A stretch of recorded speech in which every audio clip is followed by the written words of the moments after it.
Ya, kita sambil mulai saja untuk di pertemuan hari ini. Jadi di pertemuan hari ini agendanya kita akan coba lanjutkan materinya itu mengenai jurnal penyesuaian, lalu kita akan coba buat juga neraca lajur dan laporan keuangan pada perusahaan dagang. Nah, sebelumnya kan kemarin di pertemuan hari Sabtu ya, teman-teman itu udah coba, kita udah coba bahas bareng jurnal khusus pada perusahaan dagang. Nah, nanti dari jurnal tersebut itu akan dibuatkan yang namanya buku besar. Nah, seperti biasa ya, jurnal lalu buku besar. Kemudian nanti dari buku besar dicatat atau dirangkum ke neraca saldo. Nah, nanti sebelum kita bikin laporan keuangan, neraca saldo ini harus kita sesuaikan dulu. Dan untuk informasi penyesuaiannya ini sudah ada ya dari poin A sampai dengan poin G. Kita mulai mungkin dari yang pertama dulu ya penyesuaiannya. Oke, di sini kita baca keterangan penyesuaian yang poin A itu atas saldo awal asuransi dibayar di muka, pembebanan atas beban asuransi bulan Oktober 2022 sebesar 7.750.000. Nah, yang poin A ini kata kuncinya adalah asuransi dibayar di muka. Jadi udah ngomongin soal asuransi. Nah, maka nanti teman-teman cari ya di bagian neraca saldonya di sini akun-akun yang ada kata asuransinya. Nah, ini di awal ada ya asuransi dibayar di muka, nilainya 12.600.000 di sebelah debit. Kemudian kalau kita lihat ke bawah, sebetulnya ada juga akun beban asuransi, tapi nilainya 0, tidak ada ya. Jadi kita anggaplah, yang kita anggap hanya ada satu akun, yaitu asuransi dibayar di muka. Nah, setelah itu kita perhatikan, asuransi dibayar di muka ini tuh merupakan kelompok harta. Ya, makanya bisa dikatakan bahwa perusahaannya ini menggunakan pendekatan neraca.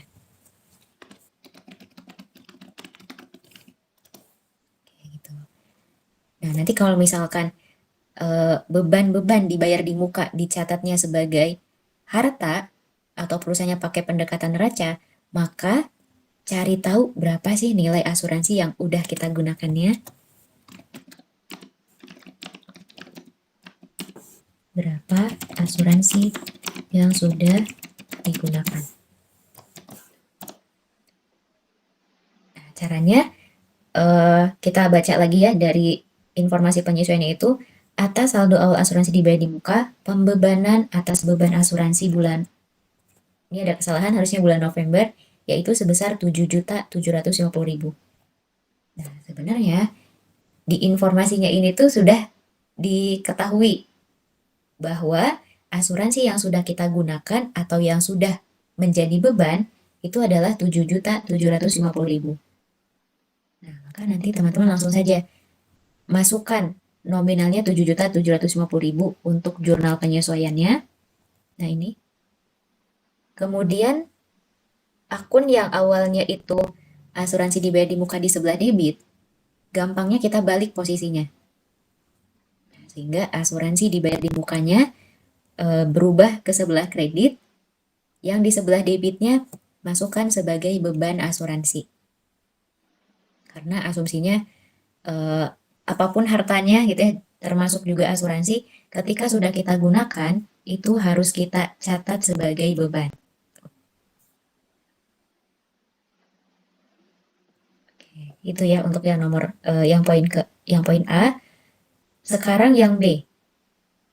Atas saldo awal sewa diterima di muka, pengakuan pendapatan sewa bulan Oktober sebesar 22.250.000. Nah, ini ngomongin soal diterima di muka. Ini diterima di muka. Nah, sama seperti yang A, kita coba cari tahu dulu di dalam neraca saldonya itu akun yang munculnya apa. Nah, ternyata akun sewa diterima di mukanya juga ada ya di sini. Maka ketika ada akun sewa diterima di muka di dalam neraca saldo, itu menandakan bahwa perusahaannya menggunakan pendekatan neraca juga.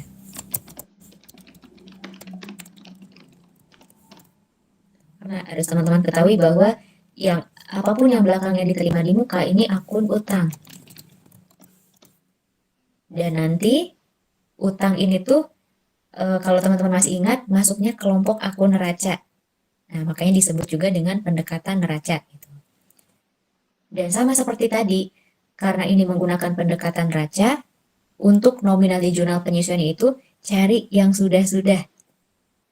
Nah, berarti dalam hal ini kita coba cari tahu berapa sih sewa yang sudah kita berikan kepada pelanggan kita. Gitu. Nah, baca lagi berarti ya dari soalnya di poin ke B, atas saldo sewa diterima di muka, pengakuan pendapatan sewa bulan Oktober senilai 22.250.000. Nah, di sini sebenarnya udah diketahui juga bahwa sewa yang sudah kita berikan atau yang sudah bisa kita akui sebagai pendapatan itu senilai 22.250.000. Nah, maka langsung saja masukin ke jurnal penyesuaiannya. Nominalnya 22.250.000. Kemudian untuk akunnya, tipsnya tadi. Yang ada di dalam neraca saldo ketika posisinya di kredit, kita ubah ke sebelah debit. Nah, ini sewa diterima di muka di debit. Kreditnya, teman-teman masukin akun pendapatan sewa. Karena konsepnya itu ketika perusahaannya udah kerja, udah ngasih sewa kepada pelanggan kita, berarti harus mengakui adanya pendapatan. Nah, ini pendapatannya bertambah, sedangkan utang kitanya berkurang ke sebelah debit senilai 22.250.000. Oke. Kemudian kita lanjut lagi yang poin C, hasil perhitungan fisik atas perlengkapan toko yang masih tersedia di gudang itu senilai 4 juta. Nah, ini berhubungan dengan perlengkapan ya. Kita cari tahu dulu sebelumnya di dalam neraca saldo, dulu perlengkapan tokonya itu senilai 10.950.000. Nah, ketika kita dihadapkan dengan soal penyesuaian perlengkapan, selalu kita harus cari tahu berapa nilai perlengkapan yang sudah kita gunakan. Nah, teman-teman cari dulu di soalnya, udah diketahui atau enggak. Hasil perhitungan fisik yang masih tersedia. Nah, berarti belum diketahui ya. Kita pengen cari tahunya yang sudah, tapi di dalam soal itu yang diketahui malah yang masih adanya. Nah, maka teman-teman hitung dengan cara perlengkapan yang awal 10.950.000 dikurangi dengan yang masih tersedianya 4 juta. Nah, maka yang sudah kita gunakan adalah 6.950.000. Oke, ini untuk nominalnya gitu ya. Untuk nominalnya karena sudah diketahui, kita langsung masukin saja ke jurnal penyesuaian. Oke, sini kita masukin. Nah, nominalnya ya 6.950.000. Kemudian tadi tipsnya di neraca saldo. Nah, posisi perlengkapan tokonya itu di sebelah debit. Nah, maka sekarang kalau di jurnal pensiun kita balik posisinya gitu. Maka perlengkapannya balikin ke sebelah kredit. Oke, catat di sini ya. Nah, perlengkapan tokonya masuk ke sebelah kredit dan di sebelah debitnya ingat konsepnya. Apapun jenis hartanya, termasuk perlengkapan juga, kalau sudah kita gunakan, catat sebagai beban. Ya, beban perlengkapannya bertambah, lalu perlengkapannya berkurang. Oke, kemudian kita coba lanjut lagi yang poin D. Hasil perhitungan fisik atas perlengkapan kantor yang masih tersedia di gudang itu senilai 3.650.000. Nah, yang D ini ngomongin soal ini ya, hasil perhitungan fisik perlengkapan kantor. Kalau tadi perlengkapan toko, sekarang perlengkapan kantor gitu. Nah, cari tahu ya di sini. Perlengkapan kantor. Nah, di dalam neraca saldo itu nilainya adalah 21 juta. Nah, terus teman-teman harus ingat bahwa kalau udah berhubungan sama perlengkapan, coba cari tahu yang udah kepakainya berapa gitu. Nah, dan di sini juga yang poin D kan nggak diketahui ya berapa yang sudah terpakainya, maka kita hitung sendiri dengan cara perlengkapan kantor yang awal 21 juta dikurangi dengan yang masih adanya di gudang itu senilai 3.650.000.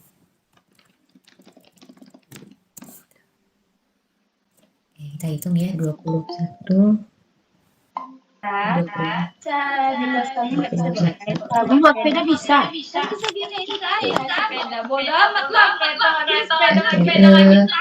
Halo Kak, sebelumnya boleh di ini nggak Kak? Mikrofon. Oh, oke. Oke ya. Nah, kita mulai lagi. Tadi yang poin D itu kan kita pengen cari tahu berapa yang sudah kepake perlengkapan kantornya. Nah, dihitung dengan cara 21 juta dikurangi dengan yang masih adanya 3.650. Oke, nilainya ini 17 juta ya, 17.350.000. 17.350.000. Ini yang sudah terpakainya. Untuk akunnya berarti sama seperti yang poin C ya. Nah, kita masukin perlengkapan kantornya ke sebelah kredit dibalik.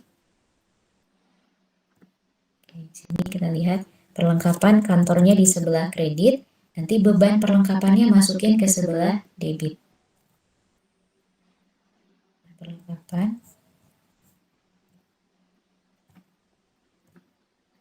Ada perlengkapan kantor.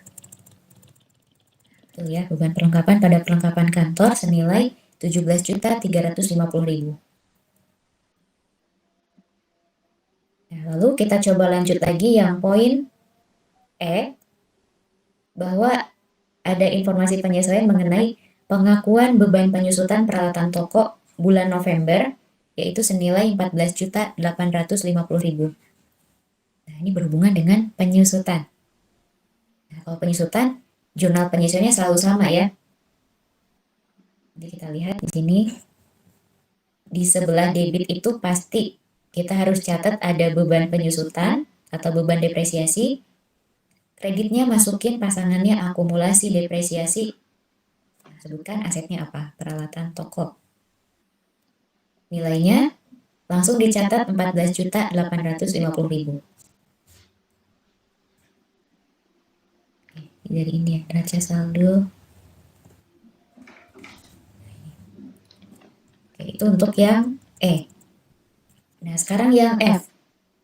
Beban gaji yang belum dibayar sampai dengan 31 Oktober yaitu sebesar untuk yang gaji bagian penjualan 7 juta dan gaji bagian administrasi dan umum 6.600.000. Nah, maka kita garis bawahi yang gaji belum dibayarnya gitu ya. Berarti kita punya utang gitu ke karyawan untuk bayar gaji. Di satu sisi utang kitanya bertambah, utang gajinya, dan kita harus mengakui adanya beban gaji gitu. Ya, bebannya bertambah, utangnya bertambah. Maka catat di sini. Oke, beban gaji dan upah 13.600.000. Kemudian di sebelah kredit tadi ya, utang gaji sama nilainya 13.600.000.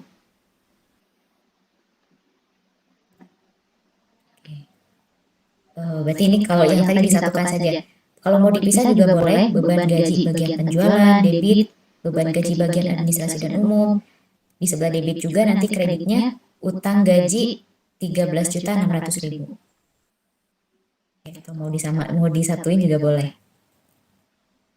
Nah, kemudian untuk yang poin G, nilai bersih yang dapat direalisasikan atas persediaan barang dagangan 30 Oktober yaitu senilai 47.275.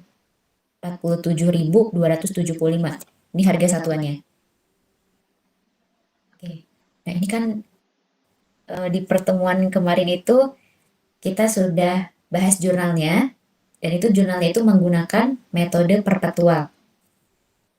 Nah, kalau pakainya metode perpetual, kita kan akan menyusun ini ya, kartu persediaan gitu. Nah, ini sebelumnya ini ya, coba saya lihat dulu di sini.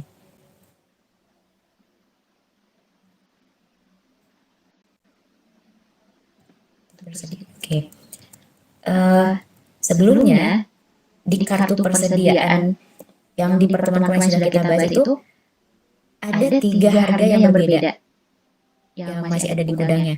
Ada yang harga 47.114,78, ada juga yang harganya 48.650, dan ada yang harganya 47.873. Katanya di informasi penyesuaian itu yang bisa hanya bisa diakui itu nominalnya yang sebesar ini, 47.275 harga satuannya. Nah, maka ini kuantitasnya boleh dijumlahkan ya, yang masih ada di gudang 1.650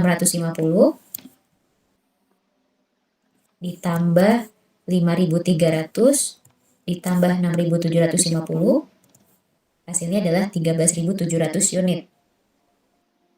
Nah, kita kan harus mengakuinya harganya cuma satu ya, 47.275. Kita kalikan.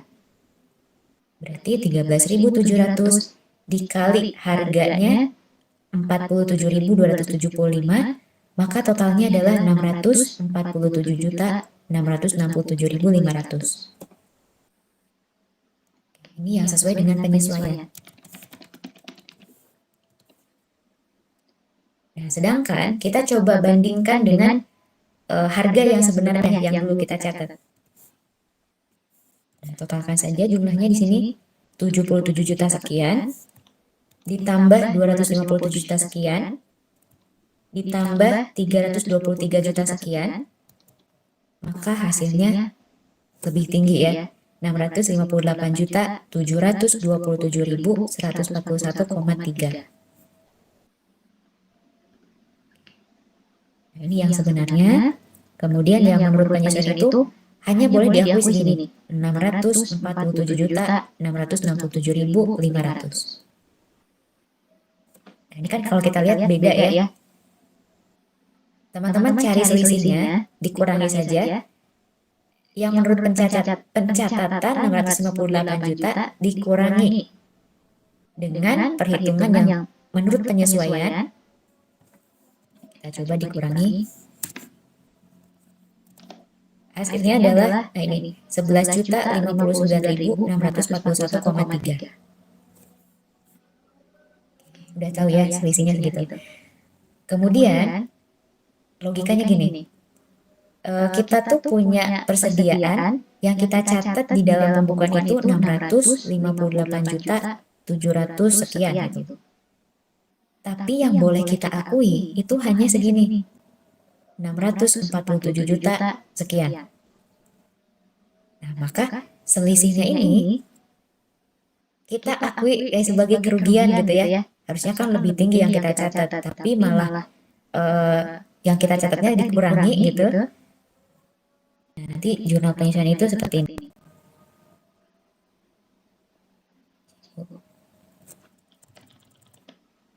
Ini ya, ada catatnya ada kerugian.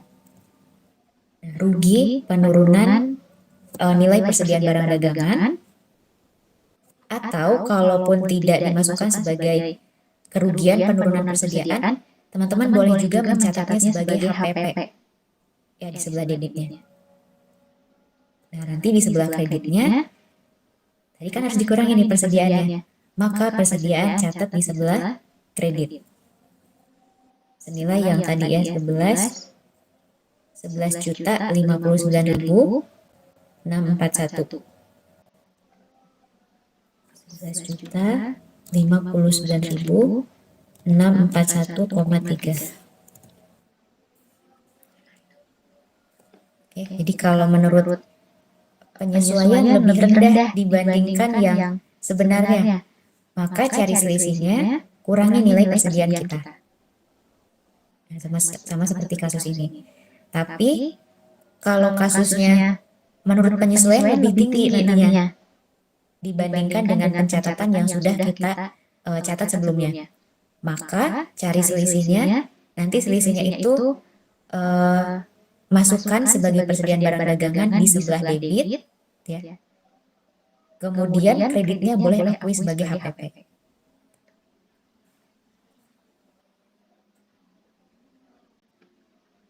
Oke, itu ya. Jadi untuk jurnal penyesuaiannya berarti sudah selesai dari poin A sampai dengan poin G. Sampai sini dulu, barangkali ada yang mau ditanyakan untuk penyesuaiannya.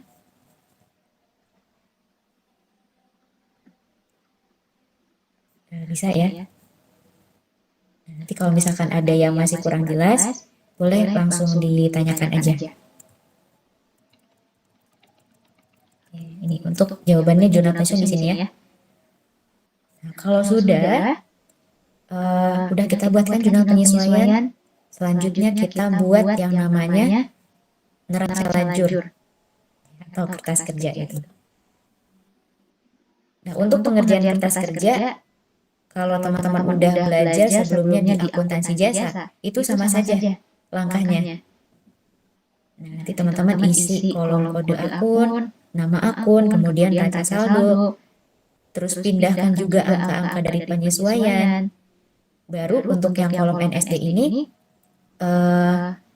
ditambah, baru dilakukan perhitungan itu ya, ditambah atau dikurangi nanti.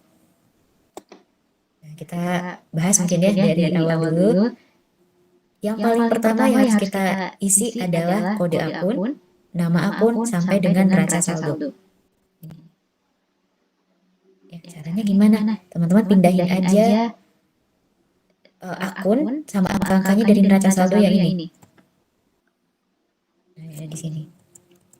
Ya, berarti dari mulai kas, piutang, sampai dengan beban administrasi dan umum, disalin, di copy, termasuk juga dengan angkanya. Ya, sampai beban administrasi 5.850.000.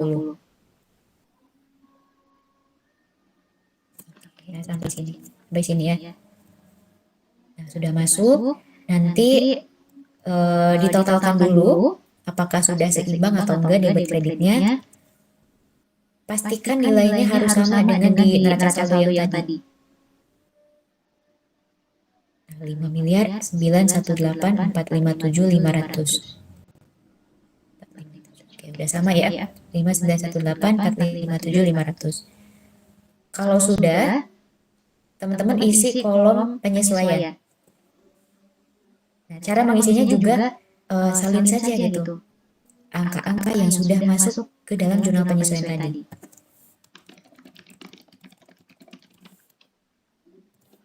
Nah, jurnal penyesuaian mulai dari sini ya. Yang ini tuh yang kemarin retur gitu. Ini di sini. Yang pertama ada beban asuransi, posisinya debit 7.750.000. Maka cari akun beban asuransinya di neraca lajur, beban asuransi. Oke, ini ya. Nah, masukin nanti posisinya di kolom jurnal penyesuaian, pindahkan di sebelah debit. Nah, ini 7.750.000. Kemudian jangan lupa yang sebelah kreditnya itu asuransi dibayar di muka 7.750.000 juga. Masukin ya di sini. Kredit 7.750.000. Setelah itu berikutnya masukin juga sewa diterima di muka debit 22.250.000. Sewa. Nah, ini. Sewa diterima di muka debit 22.250.000. Oke, kemudian yang di sebelah kreditnya adalah pendapatan sewa 22.250.000. Sewa. Oke, ini kredit ini ya, kolom kredit yang poin yang kolom G. Pendapatan sewa sudah masuk. Kemudian ada juga beban perlengkapan di sebelah debit 6.950.000. Masukkan ke neraca lajur beban perlengkapan 6.950.000. Beban perlengkapan toko ya, ini yang pertama. Ini beban perlengkapan toko 6.950.000. Nah, ini sudah masuk beban perlengkapan toko 6.950.000. Dan begitu seterusnya ya. Nanti diteruskan untuk pokoknya angka-angka yang masuk di jurnal penyesuaian itu teman-teman masukkan ke dalam neraca lajur kolom jurnal penyesuaian atau kolom yang setelah neraca saldo. Oke, di sini ya dipindahkan semua di kolom ini. Nanti kalau misal ada dua akun yang sama, nah ada nggak di sini? Nggak ada ya. Kalau misalkan di suatu kasus ternyata ada yang sama. Di debit ada beban perlengkapan misalkan ya. Terus di bawahnya lagi ada beban perlengkapan. Misalkan cuma nggak ada keterangan kantor atau toko ya. Nah kalau sama itu tinggal dijumlah saja ketika posisinya sama-sama debit. Kalau nanti posisinya beban asuransi debit, di satunya yang di bawahnya misalkan beban asuransi kredit. Nah itu teman-teman hitung dulu selisihnya. Nanti simpan hasilnya itu di posisi mana yang paling besar. Apakah tadi yang lebih besarnya debit atau di sebelah kredit. Oke, ya, dipindahkan semuanya ke penyesuaian. Pastikan totalnya harus sama. 9 ini udah sama ya, 93.809.641,3.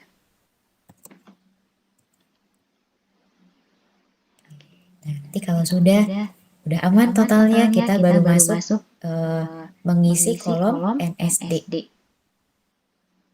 Nah, cara pengisiannya tadi ya sempat disinggung. Intinya kalau misalkan ada angka di NS, di neraca saldo sama di penyesuaian, sama-sama debit atau sama-sama kredit, itu ditambah. Contohnya,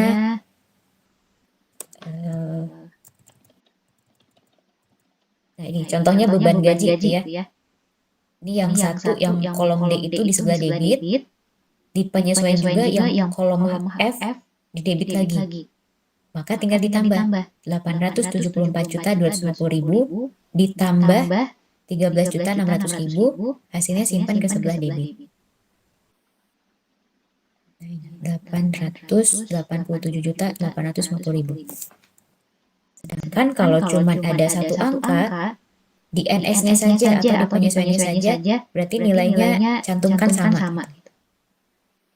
Nah, contohnya kas piutang tuh sama ya, disalin lagi 329.903.250. Piutang juga tinggal di copy, nilainya sama. Ketika sama persediaan barang dagangan gitu ya, debit sama kredit. Nah, kalau beda posisi itu harus dikurangi, nanti hasilnya simpan di sebelah debit. 1.322.646.108,7. Untuk asuransi pribadi muka pun sama, dikurangi, hasilnya simpan di sebelah debit. Begitupun dengan perlengkapan ya, debit ketemu kredit jadi dikurangi, hasilnya simpan di sebelah debit, dan begitupun seterusnya. Kalau contoh yang lain akumulasi kredit sama kredit, berarti itu nanti ditambah, simpan di sebelah kredit. Ini bisa ya kayaknya teman-teman juga. Nah, nanti kalau sudah semuanya dihitung, ditambah atau dikurangi, totalkan debit sama kreditnya dulu. Nah, nanti kalau misalkan udah sama seperti ini, seimbang debit sama kreditnya, baru teman-teman bisa mengisi kolom berikutnya. Ada kolom laba rugi dan juga kolom neraca. Untuk cara pengisiannya dua kolom terakhir ini teman-teman pindahin lagi angka dari NSD. Ya, tinggal disalin saja. Untuk yang masuk ke kolom laba rugi nanti hanya pendapatan atau penjualan. Lalu ada juga beban-beban, HPP ya kalau ada, pembelian juga kalau misalkan ada, atau ILR, ikhtisar laba rugi. Dan pembeliannya ini bukan hanya pembelian, tapi kalau ada retur, ada potongan pembelian, mau ataupun retur penjualan, potongan penjualan, itu juga masuk ke ini laba rugi. Berarti untuk kasus yang di sini dimulai dari ini ikhtisar laba rugi, lalu penjualan, pendapatan sewa, potongan, beban-beban masuk, kemudian sampai rugi. Ya, rugi juga masuk ke laba rugi.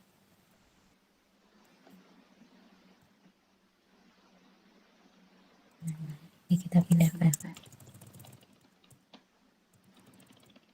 Oke, yang ada warna orange-nya ya, kita pindahkan semuanya ke laba rugi. Nah, tinggal disalin angkanya sama. Sisanya yang belum masuk ke laba rugi, teman-teman masukin ke kolom neraca. Ya, masukin semuanya harta, utang, modal, atau mulai dari K sampai dengan prive yang belum masuk ya. Harta K sampai dengan prive, masukin ke neraca. Kalau sudah, tinggal hitung total debit sama kreditnya.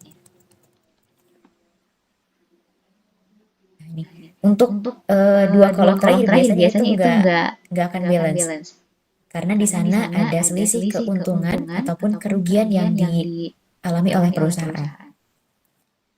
Nah, sebagai contoh ya, di sini ternyata untuk di kolom laba rugi, ini debit, ini kredit, debit, ini kredit. Posisi kreditnya itu lebih besar dibandingkan dengan debit. Nah, ini nanti teman-teman hitung dulu selisihnya itu berapa. Dari 5.237.000.000 sekian dikurangi dengan total debit 3.383.000.000 sekian. Nah, ini betul ya, hasilnya 1.856.858,7. Dan ini udah ada keterangan namanya itu adalah laba. Karena yang masuk ke sebelah kredit itu adalah penjualan itu atau pendapatan. Sedangkan yang masuk ke sebelah debit itu adalah beban-beban pengeluaran. Jadi caranya ketika teman-teman ngeblank, misalnya ini apa gitu ya, selisihnya laba atau rugi. Lihat yang kreditnya itu akun apa yang muncul, debitnya apa. Tapi pasti yang masuk ke kredit pendapatan ya, debitnya beban. Nah, artinya pendapatan lebih besar dari beban, kita catat ada laba. Nah, kemudian di sebelah kolom laba rugi ada neraca, selisihnya harus sama. Nah, selisih dari debit dikurangi kreditnya harus sama dengan labanya. Total debit dikurangi total kredit. 1.854.486.858,7. Nah, nanti masukkan laba atau selisihnya itu ke posisi yang paling kecil. Nah, ya ini pun tadi sama ya, masukin ke posisi yang paling kecil, sehingga ketika kita tambah kredit ditambah dengan laba, ataupun di kolom laba rugi tadi yang debit ditambah dengan laba, maka hasilnya akan sama dengan total kredit atau total debitnya. Ya, ini kalau kita perhatikan udah seimbang nilainya debit sama kreditnya.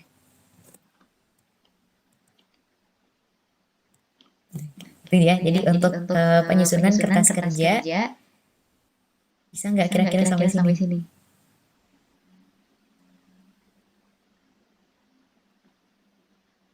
Bisa ya, mungkin ya. Nanti kalau misalkan neraca lajurnya sudah, kita coba buatkan sekarang laporannya keuangan. Oke, pertama-tama yang harus dikerjakan untuk laporan keuangan itu adalah laporan laba rugi dulu. Oke, kita catat dulu ya, judulnya UD Setia Jaya. Lalu judulnya laporan laba rugi untuk bulan yang berakhir periodenya November 30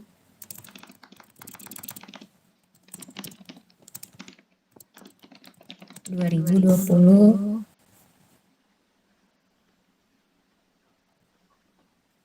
berapa nih? 2022 ya.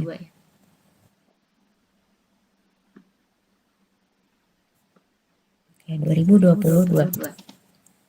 Kemudian yang paling pertama kita catat dalam laporan laba rugi adalah penjualan.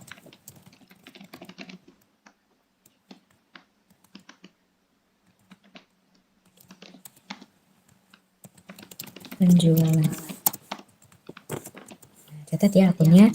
Pertama adalah penjualan. Dan angkanya bisa dilihat dari neraca lajur. Kalau kita bikin laporan laba rugi berarti fokus di kolom laba rugi, atau boleh juga teman-teman lihat dari NSD. Nah, ini penjualannya itu senilai 5.215 juta sekian.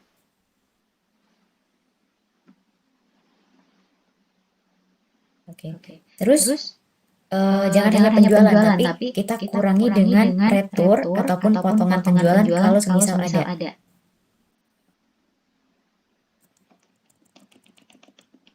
Oke, ada satu ya potongan penjualan. Potongan penjualannya 17.811.000.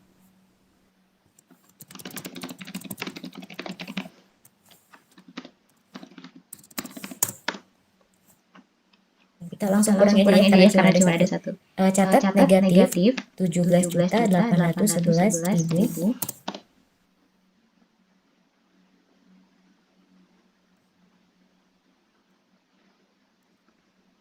Oke, gitu. Nah, nanti karena nggak ada lagi untuk kontrak dari penjualannya cuma ada satu ya potongan, kita hitung kurangi penjualan dikurangi dengan potongan.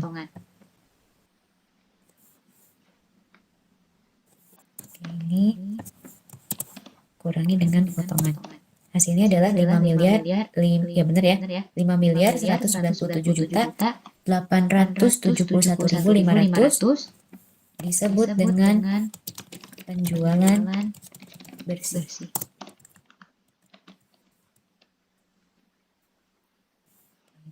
Kemudian nanti kalau sudah baru belum ke beban ya, masukin dulu harga pokok penjualan. Cari di neraca lajurnya harga pokok penjualan atau beban pokok penjualan sama ya. Ini nilainya beban pokoknya itu 2.117.250.000.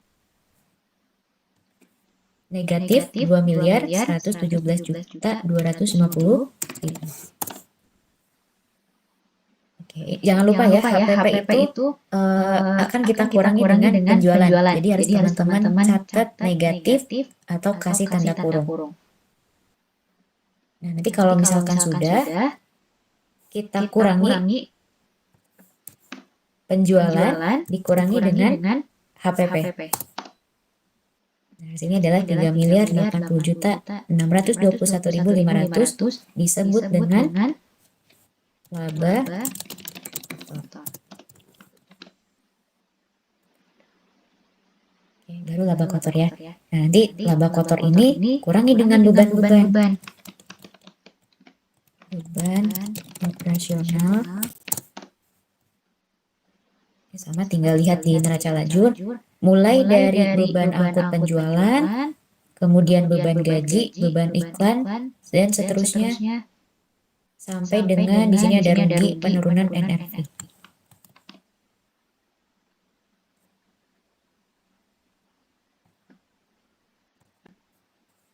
Nah, seperti sini.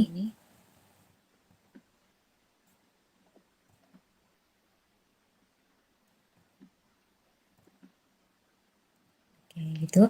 Kemudian angkanya juga langsung dimasukkan saja ya dari neraca lajur kolom laba rugi. Nah, ya di sini. Beban angkut ternyata hasilnya 0 ya. Beban angkut penjualan. Kita mulai saja dari yang bawahnya sampai ke bawah.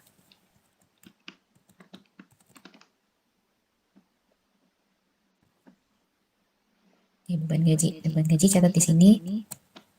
Oh, nggak bisa ternyata. Catat satu-satu ya. Beban gajinya lihat dari neraca lajur kolom laporan laba rugi. Nah, ini nilainya 887 juta sekian. Ada juga beban iklan 219.500.000. Lalu beban depresiasi sama ya 14.850. Ini udah muncul langsung. Beban perlengkapan kita lihat di neraca lajur 17.350.000.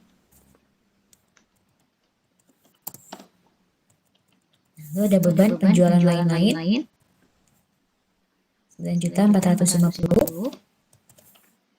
Beban sewa 67.775.000. Beban asuransi 7.750.000. Beban administrasi umum dan lain-lain 5.850.000. Dan satu lagi ruginya itu tadi 11.059.000 sekian.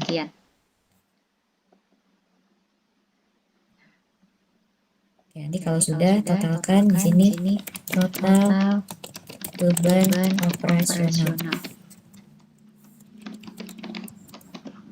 Ini hitung ya dari mulai beban gaji sampai beban rugi penurunan NRV. Totalnya 1.248 juta sekian. Nah, jangan lupa teman-teman catat di sini yang negatif.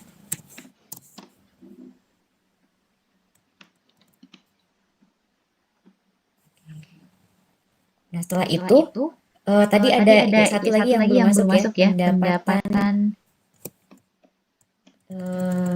sewa. Nah, satu lagi pendapatan sewa, masukkan nilainya 22.250.000. Nah, di sini namanya pendapatan lain atau pendapatan di luar usaha.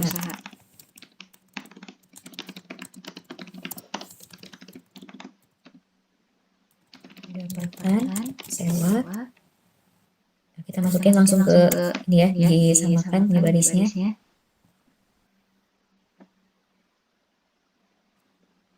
Nilainya tadi 22.250.000. Kalau sudah, baru kita hitung. Dari mulai laba kotor 3.080.621.500. Kemudian teman-teman kurangi dengan total beban operasional 1.248 sekian. Ditambah dengan pendapatan sewa 22.250.000. Hasilnya adalah 1.854.486.859 disebut laba bersih.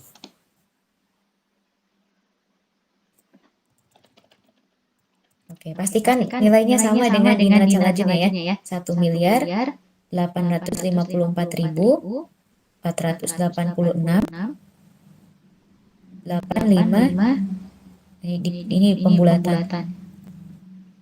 858,7. Atau mau dibulatkan seperti tadi juga boleh ya, silakan. Nanti kalau sudah ini kita rapikan dulu.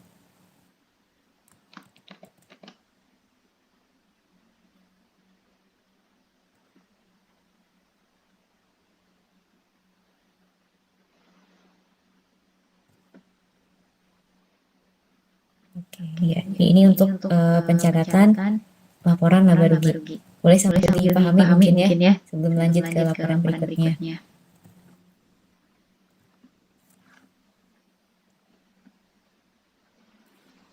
Oke, itu untuk laporan laba rugi. Nah, mungkin sekarang kita lanjutkan lagi laporan perubahan modal. Pertama buat dulu judulnya, kemudian kasih judul juga laporan perubahan modal untuk bulan yang berakhir November. Nah, yang pertama kali dicatat sama teman-teman adalah modal awalnya dulu. Ada dua di sini ya, modal Mona Lisa sama modal More.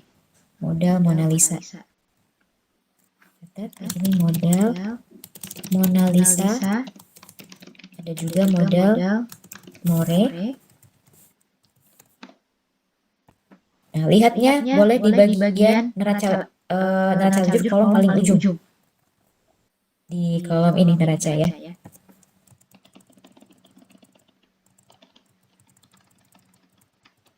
Nah, ini. Kemudian modal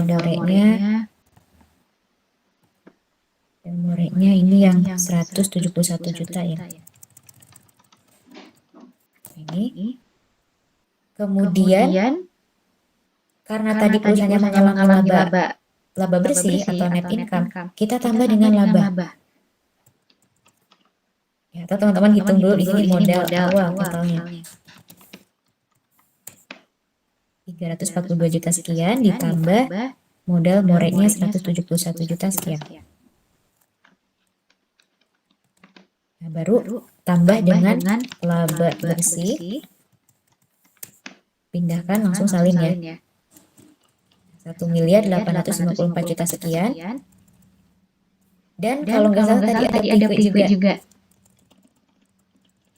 Ya, preview Mona Lisa sama preview More. Teman-teman catat. Atau sebenarnya tadi labanya kita kurangi dengan preview juga boleh. Pindahin dulu ke sini ya.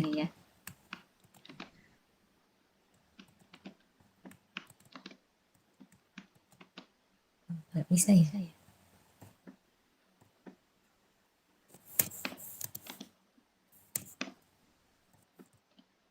Laba bersih. Ini kita hapus dulu. Kemudian masukkan di sini preview. Previewnya ada dua, preview Mona Lisa sama preview More.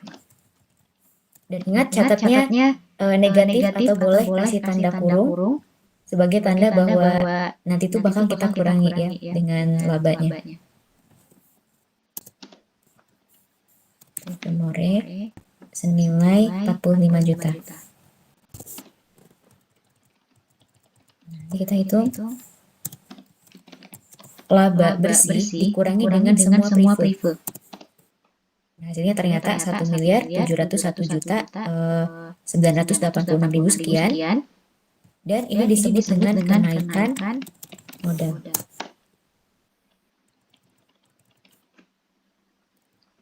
Oke, setelah diketahui bahwa ada kenaikan modal 1.701.000.000 lebih, kita tambahkan dengan modal awalnya.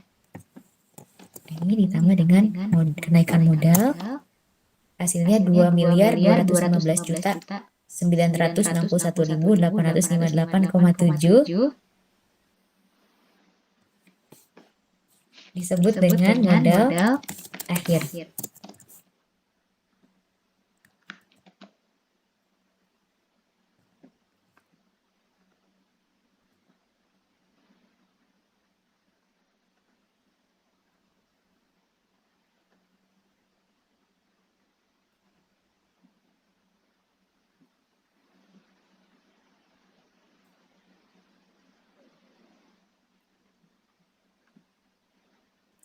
Oke ya, ini untuk laporan perubahan modalnya sudah selesai. Dan satu lagi ada laporan neraca ya. Kita buat lagi. Laporan posisi keuangan. Ya, untuk per November 2022. Nah, ingat di sini harus dicatat ada harta. Hartanya nanti teman-teman catat ada harta lancar. Ada juga nanti harta tetap.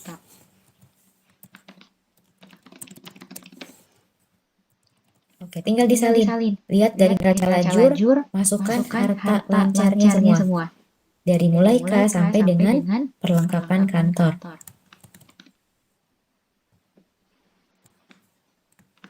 Oke.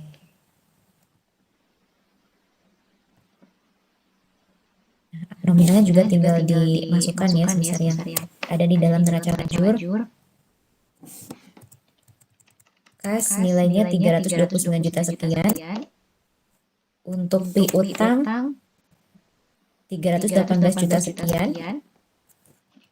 Persediaan barang dagangan 1 miliar lebih. Asuransi dibayar di muka 4 juta 850. Perlengkapan toko 4 juta. Perlengkapan kantor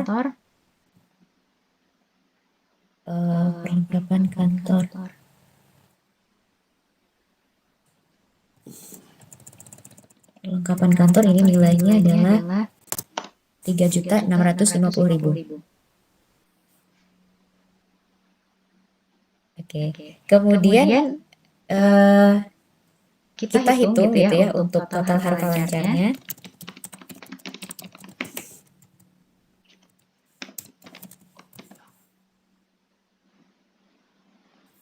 Nah, ini total harta lancarnya adalah 1.983 juta sekian. Baru teman-teman catat harta tetapnya.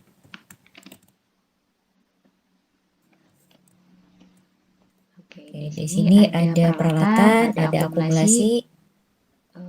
Udah 2 ya. Peralatan, akumulasi, di bawah juga nggak ada lagi, cuma 2.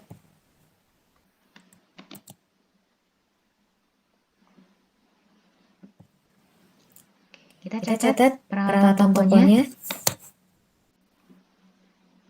Peralatan toko yaitu senilai 427 juta sekian. Kemudian akumulasi jangan lupa catatnya negatif. Ini totalnya adalah 69 juta sekian. Karena akumulasinya negatif berarti harus kita kurangi. Nanti perhitungan total harta tetapnya dari peralatan toko dikurangi dengan akumulasi penyusutan. Oke, udah ketahuan ya harta lancar sama harta tetapnya. Sekarang kita totalkan asetnya. Harta.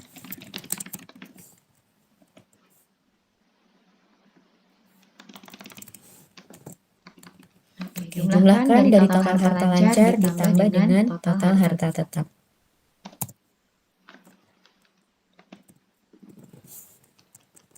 Ini udah ada 2.341.411.858,7.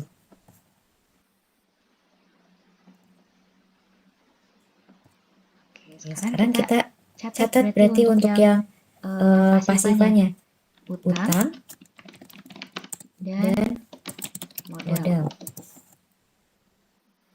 Nah, utangnya lihat ke bagian neraca lajur. Ada utang dagang, utang gaji, sewa diterima di muka, sama utang lain-lain.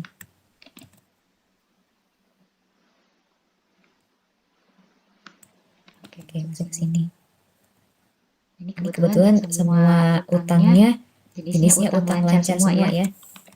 Kita catat judulnya utang lancar. Masukin semua nominal dari utangnya. Yang pertama ada utang dagang. Utang dagang itu 96.600.000. Kemudian kalau utang gaji nilainya 13.600.000. Sewa diterima di muka nilainya 15.250.000. Untuk utang lain-lain nilainya 0. Kita hitung total utang lancar senilai 125.450.000. Baru sekarang kita masukin kelompok ekuitas. Ekuitasnya ada dua, modal Mona Lisa sama modal More, kita catat.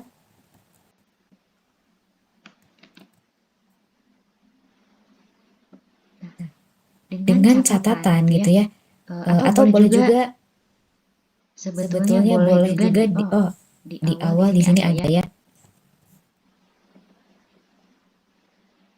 bahwa laba itu dibagi kepada pemilik dengan proporsi 60% untuk Mona Lisa dan 40% untuk More. Nah, artinya modal Mona Lisa itu kan dulunya awalnya 342 juta sekian. Kemudian kita tambah dengan laba yang sebesar 60%-nya. Nanti kita hitung dulu modalnya, labanya di sini mungkin ya. 60% dikalikan dengan total labanya itu 1.854.000.000 sekian. Nah, ini untuk laba yang diperoleh oleh si Mona Lisa. Laba Mona Lisa.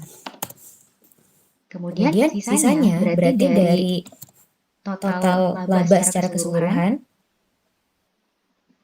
1.854.000.000 ini dikurangi dengan laba yang didapatkan oleh Mona Lisa. Nah, ini untuk laba More. Nah, ini kalau kita jumlahkan pastikan harus sama dengan laba secara keseluruhan. Ini tambah ini. 1.854.486 858,7. Sama ya. Labanya sudah ada, berarti yang kita masukkan ke modal itu yang setelah laba. Dan otomatis setelah dikurangi juga dengan preview dari masing-masing orangnya. Preview Mona Lisa sama preview More. Nah, ini kita lihat pencatatannya. Modal Mona Lisa tadi betul sebesar 342 juta sekian. Kemudian kita tambah dengan laba Mona Lisanya yang ini. Dikurang dengan preview Mona Lisa 107.500.000. Maka hasilnya adalah 1.347.000.000 sekian. Sekarang modal More. Dari modal awal More-nya ditambah dengan labanya yang ini dikurangi dengan preview dari More-nya sendiri 45 juta. Oke, hasilnya adalah 868.120.000 sekian. Setelah itu kita hitung total ekuitas.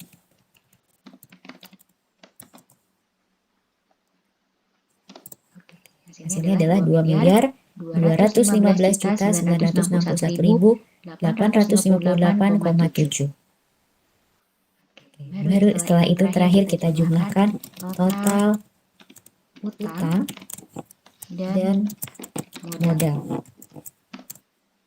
Ya, 125 juta utangnya ditambah ekuitasnya 2.215.961.858,7. Hasilnya pastikan harus sama dengan total harta. Udah betul, udah sama beres ya.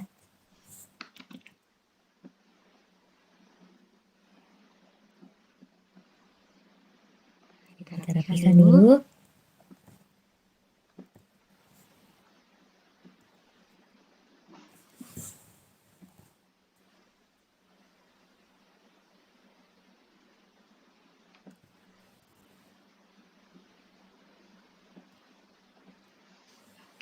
Jadi ini untuk pencatatan laporan keuangan, ada laporan laba rugi, laporan perubahan ekuitas, sama laporan posisi keuangan. Sampai sini ya. Jadi teman-teman kalau misalkan ada pertanyaan, silakan boleh ditanyakan di grup atau boleh di chat pribadi.